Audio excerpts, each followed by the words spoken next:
ये है talks news network और आप देख रहे हैं पॉलिटॉक्स, राजनीति का कच्चा चिट्ठा। जैसा कि पॉलिटॉक्स पहले ही बता चुका है कि उत्तर प्रदेश विधानसभा चुनाव 2022 किसी भी राजनीतिक दल के लिए आसान नहीं होगा। बीजेपी हो या कांग्रेस, सपा हो या बसपा, इन सभी पार्टियों को प्रदेश के अन्य छोटे दलों की कहीं न कहीं किसी न किसी रूप में जरूरत जरूर है।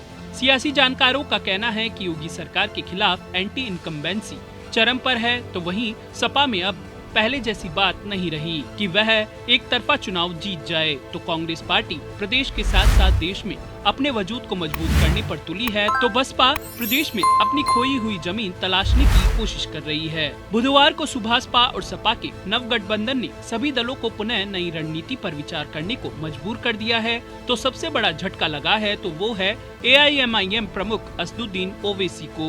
बिहार विधानसभा चुनाव में अच्छा प्रदर्शन करने वाली AIMIM ने यूपी विधानसभा चुनाव के लिए ओम प्रकाश राजभर के भागीदारी संकल्प मोर्चा के तहत चुनाव लड़ने की बात कही थी। उस समय दोनों AIMIM और सुभाषपा के साथ आने के संकेत के बाद सपा और बीजेपी की नींद उड़ गई थी, जिसके बाद हाल ही के कुछ दिन पहले सुभाषपा प्रमुख ओम प्रकाश राजभर ने बीजेपी के साथ जाने के संकेत दिए थे, लेकिन अब उन्होंने सपा के साथ हाथ मिलाकर ओवैसी को तगड़ा झटका दे दिया। सपा प्रमुख अखिलेश यादव ने पहले ही ये संकेत दिए थे कि वे आगामी चुनाव में छोटे छोटे दलों के साथ समझौता करेंगे, न कि किसी बड़े दल के साथ। तो राजभर ने भी ये साफ किया था कि वे उस पार्टी के साथ गठबंधन करने को तैयार हैं जो सत्ता में आने पर उनकी मांगों को पूरा कर सके। विधानसभा चुनाव करीब आने से पहले ही एक साथ हाथ में हाथ मिलाए ओवैसी और राजभर का साथ खत्म हो गया है। ओवैसी के साथ गठबंधन टूटने से संबंधित सवाल पूछे जाने पर राजभर ने कहा था कि राजनीति में कोई भी चीज स्थायी नहीं है। हम जिस भी पार्टी के साथ जाएंगे उसके लिए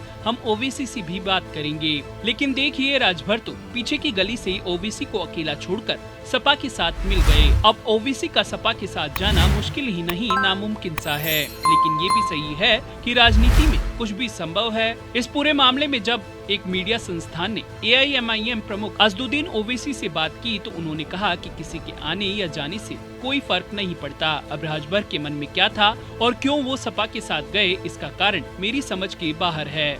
ओवैसी ने आगे कहा कि हमारी पार्टी आगामी चुनाव में 100 सीटों पर पूरे दमखम से चुनाव लड़ेगी और ऐसा कोई जरूरी नहीं है कि केवल मुसलमानों को ही टिकट दिया जाएगा, बल्कि सारी बिरादरी के लिए हम तैयार हैं।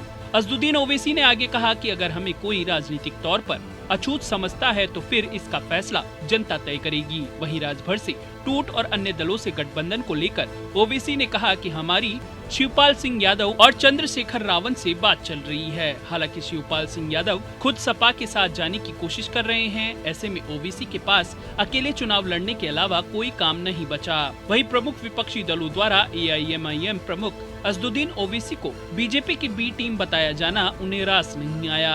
ओवैसी ने आगे बीजेपी की बी टीम बताए जाने वाले सवाल पर कहा कि कुछ लोग कहते हैं कि मैं बीजेपी की बी टीम हूँ, लेकिन मैं अगर बीजेपी की बी टीम हूँ तो 2014, 2017 और 2019 में बीजेपी कैसे जीत गई? तब तो मैं उत्तर प्रदेश में भी नहीं था। ओवैसी ने आगे कहा कि अगर तृणमूल कांग्रेस असम की कांग्रेस नेता को अपने पाले में ली जाती है या लोकसभा में कांग्रेस के नेता अधीर रंजन चौधरी ममता बनर्जी के बारे में कुछ बोलते हैं, तब तो उन्हें कोई बीजेपी की बी टीम नहीं कहता। ओवैसी ने आगे कहा कि देश की कोई भी पार्टी यह नहीं चाहती है कि देश में मुसलमानों की एक लीडरशिप तैयार हो।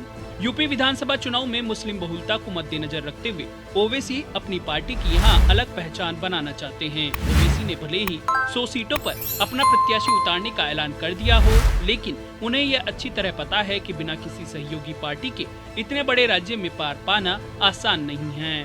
पॉलिटॉक्स ब्यूरो, उत्तर प्रदेश। ये है टॉक्स न्यूज नेटवर्क और आप देख रहे हैं पॉलिटॉक्स, राजनीति का कच्चा चिट्ठा।